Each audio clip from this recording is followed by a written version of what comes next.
on to our next story. As Kathleen had said earlier, Foina, you know her, beauty queen, beautiful lady, makeup brand, hair brand, as in we know Foina. We look up to her. When you want to go for an event, you go to her page and ask yourself, what would Foina do, okay? When you're invited somewhere, some gala, come well dressed, red carpet, you go to her page for inspiration because, woo, this girl does not miss any time. Anyway, her life is very public, but at the same time, it is very, very private. As in, we never know what's really going on in her personal life, except for one part where she made it clear that she had actually dated Mr. Africa, and they did a few pictures together, and we're like, oh, this is who you were into? Interesting, interesting. However, she said that was the last Kenyan man that she ever dated, and that relationship actually happened when she was in college, although they still remain very close friends. And we're like, okay, whatever you say, sis, we're not judging you. Anyway,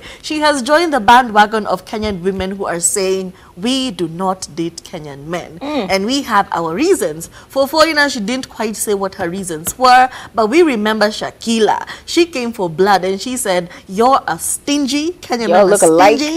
Munafanana, munakatu kama. You know how when you land in Asia and everyone looks the same? Subtle form of racism, okay? That's the thing with Shakila. She look at person A, Kamau and Omondi. Same was up. Nothing different. And y'all are stingy, y'all are not good in bed. Shakila had her fair share of reasons. Yeah, she had a tall order. Exactly.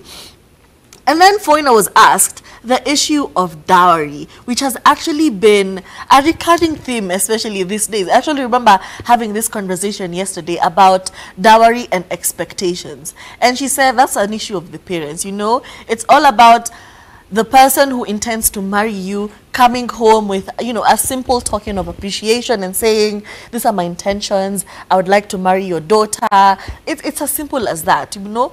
But the thing with Kenyan or other African setting, kuna kwanga tuna a list, a tall list. Oh, bring lessons for the mama, bring this and this and this, bring 5 million, which really does not make sense financially. And it's a lot of pressure, especially to young couples. Because imagine you're 30 years old, you've just started life, you'd like to get married, and then you go to this girl's home and you're told to bring 5 million Kenya shillings, to bring 70 cows. Where are they going to put the cows in Nairobi? Wako na balcony. 70 cows kwa balcony. Balcony yenyu haizi toshea kuku tatu. You know, where are you taking these cows? So it's really been an issue. And with Foina, she said, I'm just okay with, you know, a simple token of appreciation. And that's the same for me, you know. It doesn't have to be all of these things, uncles you've never seen in 30 years, showing up to say, you know, this girl, I raised her, I babysat her, I even took Harambe to her school fees. Don't do that. However, Shakila, if you remember, Shakila actually did a whole post quoting what she would like as a bride price. And she said $150,000 in dowry price, 100 camels. I don't know where they're going to put the camels, in Nairobi, in Buruburu, or wherever she lives. I don't know. I'm not sure. A shopping voucher of $4,000, real estate property in my name, 2020 Range Rover Velar, and a monthly babe allowance of $1,500. And we were like, what? This is the expectation? Who is going to handle all of that? But to each their own. And it's not only Shakila who has actually put out a statement of the expectation of dowry. We also had our favorite, Pretty Vichy, who said, my dowry price will be 2 million Kenya shillings. Wako on a budget. Good for you, girl. 2 million Kenya shillings. Na mtu asijaribu kuniletea ngombe. Sitaki ngombe. Itakuja tu kunisumbua. I don't know. But I don't know about you. What do you think about dowry? Should you pay those large sum amounts? Or should it just be a token of appreciation and just for you to declare your intentions and not go to someone's house empty-handed? Because that's just how it should be. Anything else is extortion. I think in general, first of all, let's start with the Kenyan men and dating Kenyan men. Do you people see how you are being batched together with other nations? Do you see how you are collectively losing women in your own country because of your bad behavior? Huh? Can you see the repercussions of making us one big bedroom mates? Can you see it? It's now becoming very, very a very popular statement. Me Kenyan men, no. I'd rather date Nigerians.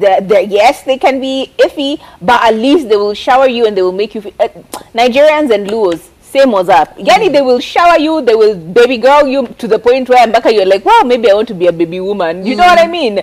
As in, they will do what they need to do. And it's soon becoming a very known and a very common statement that Kenyan men aren't doing things right. So, as a Kenyan man listening to me right now, what are you doing to improve, to change the statement, the blanket statement that you've all been put under, that Kenyan men are not for dating? Wachana na wao, leave them. You will kill our genes, bana. Eh?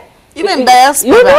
I saw a video of a club fight. A girl is shouting at somebody, and then the caption was Kenyan men delivering character development abroad. Everywhere. As in, home and away. Gosh.